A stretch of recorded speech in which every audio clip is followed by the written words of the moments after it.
Assalamu alaikum viewers, I am Nafisa and I welcome all of you in my channel. Today I am here with a new topic as you are seeing on the screen, mass number.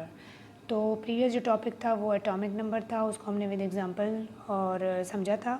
आज हम math number को देखते हैं कि ये क्या है और इसको एक्सप्लेन करते हैं। मैथ नंबर को डिफ़ाइन किया जाता है कुछ इस तरह, the sum of number of protons and neutrons present in the nucleus of an atom is called mass number. Previous lecture में हमने स्ट्रक्चर ऑफ एटम देखा था कि जी इसमें हमारे पास टू पार्ट्स होते हैं, एक हमारे पास शेल है और दूसरा हमारे पास the central part is called nucleus.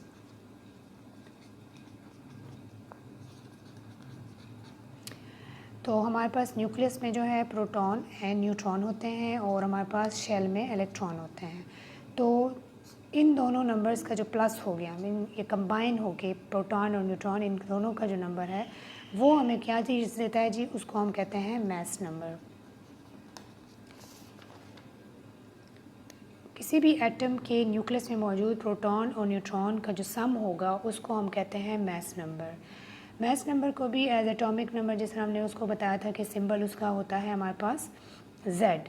तो मैस नंबर के जो सिंबल है जो हम यूज़ करते हैं वो है A। इसकी एग्जांपल में हम देखते हैं जी हाइड्रोजन का एटॉमिक नंबर 1 है और इसका जो मैस नंबर है वो भी 1 है। सिमिलरली हम देखते हैं कि कार्बन का हमारे पास एटॉमिक नंबर है 6 और इसका मैस नंबर है 12। अब ये 12 कैसे हुआ और हाइड्रोजन का जी 1 कैसे हुआ, इसके लिए जी हमारे पास फार्मूला है जिसकी मैंने प्रीवियस लेक्चर में भी बात की थी कि हम कैसे मालूम कर सकते हैं कि किसी एटम में कितने न्यूट्रॉन हैं, जबकि हमें दो अमाउंट्स यानी मास नंबर और जो एटॉमिक नंबर है वो मालूम हो, तो हम कैसे न्यूट्रॉन का नंबर फाइंड आउट कर सकते हैं। और अगर हमें न्यूट्रॉन का नंबर मालूम है और एटॉमिक नंबर मालूम है तो हम उसका मैस नंबर मालूम कर सकते हैं। यानी इस फार्मूले के ज़रिए से हम 3 क्वांटिटीज़ में से अगर 2 मालूम है तो एक को हम फाइंड आउट कर सकते हैं। शर्त यह है कि हमारे पास 2 अमाउंट्स जो हैं वो हमें उन क्वांटिटीज़ का पता हो। फॉर एग्ज़ाम्पल हम यहाँ पे एक मिसाल लेते हैं कार्बन की, जो मैंने यहाँ मेंशन किया हुआ है। कार्बन के हम देखते हैं जी, इसका हमारे पास जो एटॉमिक नंबर है कार्बन का वो है जी 6 और इसका यहाँ पे हमने लिखा हुआ है कि इसका जो मैस नंबर है वो है 12। ठीक है, तो मैस नंबर हमारे पास आ गया और एटॉमिक नंबर हमारे पास आ गया। अब हमें ये नहीं पता कि जी कार्बन के एटम में प्रोटॉन कितने हैं, तो इसके लिए जो फार्मूला है वो है हमारे पास mass number is equal to number of proton plus number of neutron, यानी A is equal to ZN plus N। हम यहाँ पे लिखते हैं जी फार्मूला, न्यूट्रॉन का नंबर हमने फाइंड आउट करना है, हमें नहीं मालूम फॉर कार्बन। सो हम क्या करते हैं जी, न्यूट्रॉन को हम यहीं पे रहने देंगे। ठीक है, न्यूट्रॉन को हमने यहीं पे रहने दिया, ए अपनी जगह पर था, हमने इस जगह से सिर्फ Z को निकाला। जब हम Z को इक्वल से उस तरफ लेके आएंगे तो ऑटोमेटिकली जैसे मैथ के रूल हैं वो हमारे पास इक्वल से जब यहाँ आएगा तो वो माइनस हो जाएगा। ठीक है, तो N की जगह हम N को ही ले जाते हैं, A की जगह हमने देखा कि 12 है इसका मैस नंबर, -6 इसका है एटॉमिक नंबर। तो इसको जब हम माइनस करते हैं तो हमारे पास 6 आ जाता है। इट्स मीन के the number of neutron in the atom of carbon is 6। Similarly हम ऐसे करते हैं कि हमें जी एटॉमिक नंबर इसका मालूम है और न्यूट्रॉन नंबर भी मालूम है, हमने इसका मैस नंबर मालूम करना है। तो मैस नंबर के लिए हमारे पास जो फार्मूला है वो है A is equal to Z plus N। Z हमारे पास 6 है और प्रोटॉन नंबर भी हमारे पास 6 है, तो एटॉमिक नंबर हमारे पास 6 होने के साथ साथ हमारे पास क्या चीज़ आ जाती है, neutron plus atomic number is equal to A। So 6 plus 6 12, तो हमारे पास A आ गया 12। तो इस तरह से हम जी इस फार्मूले के ज़रिए से जो ये है हम किसी भी एटम के नंबर ऑफ़ न्यूट्रॉन मालूम कर सकते हैं। और अगर हमें नंबर और न्यूट्रॉन मालूम है और एटॉमिक नंबर मालूम है तो हम मैस नंबर मालूम कर सकते हैं। अगर हमें मैस नंबर और नंबर ऑफ़ न्यूट्रॉन मालूम है तो हम उसका एटॉमिक नंबर फाइंड आउट कर सकते हैं। ये डिपेंड करता है हमारे न्यूमेरिकल पे कि उसमें हमें कौन सी वैल्यूज़ दी गई हैं और कौन सी नहीं दी गई हैं।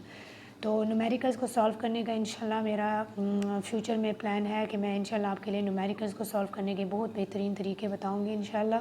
तो चलें हम अपने टॉपिक की तरफ दोबारा चलते हैं। हमने एग्जांपल इसकी दी जी हाइड्रोजन और कार्बन, सिंपल एग्जांपल्स थी। उम्मीद है आपको इस फार्मूले की और इन एग्जांपल की समझ आ गई होगी। अब किसी भी एलिमेंट में जो एटम होता है, यानी किसी भी एलिमेंट को जब हम रिप्रेजेंट करते हैं कि ये उसका मास नंबर और atomic number at a time हम कैसे उस पर मेंशन कर सकते हैं। तो उसके लिए जी केमिस्ट्री में है जी इस तरह से कोई फार्मूला कि हम एलिमेंट को, for example this x is an element, हमने इस एलिमेंट के लिए यहाँ पे एक सिंबल एक्स, हमारे पास एक एलिमेंट है फॉर एग्जांपल, तो इसके हम ए को जो है तो हम बिल्कुल कॉर्नर में ऊपर लिखते हैं और जेड को हम नीचे लिखते हैं, यानी एटॉमिक नंबर और ये हमारे पास एटॉमिक नंबर और ये हमारे पास मास नंबर। फॉर एग्जांपल हम लेते हैं जी एलिमेंट कार्बन, कार्बन का जी एटॉमिक नंबर 6 था और इसका मास नंबर 12 था। तो हमारे पास ये आ गया इसका एक रिप्रेजेंटेशन कि हम किसी भी एलिमेंट को कैसे रिप्रेजेंट करते हैं with atomic number and mass number. हमारा जो पीरियोडिक टेबल है उसमें तमाम के तमाम एलिमेंट्स जो हैं तो उनको इसी तरह से रिप्रेजेंट किया गया है एटॉमिक नंबर और मास नंबर से। यहाँ पे मैंने कुछ और एग्जांपल्स दी हुई हैं कार्बन के अलावा सोडियम की और हाइड्रोजन का हमने ऑलरेडी पढ़ लिया। अब सोडियम का अगर हम देखें तो सोडियम का हमारे पास एटॉमिक नंबर जो है वो है हमारे पास, सोडियम का atomic number is equal to 11 और मास नंबर यहाँ पे दिया हुआ है हमारे पास 23। तो न्यूट्रॉन नंबर हमारे पास आ जाएगा A माइनस Z, 23 माइनस 11, तो ये हमारे पास आ जाएगा 12। तो इसका मतलब है कि सोडियम में हमारे पास न्यूट्रॉन जो हैं वो 12 हैं। तो ये बहुत ही इजी फार्मूला है और इसको याद रखना भी कोई मुश्किल नहीं है और उम्मीद है आपको इसकी समझ आ गई होगी कि किस तरह से हम number of neutron, number of atomic number mean और मास नंबर हम मालूम कर सकते हैं। तो मैं आज के इस टॉपिक को यहीं पे एंड करती हूँ और इंशाल्लाह हम मिलते हैं अपने नेक्स्ट लेक्चर में। तब तक के लिए आपको ये काइंडली मेरे चैनल को आप सब्सक्राइब करें, वीडियो को लाइक करें, शेयर करें और पूरी वीडियो को व्यू करें। इंशाल्लाह फिर मिलते हैं। अल्लाह हाफ़िज़, थैंक यू।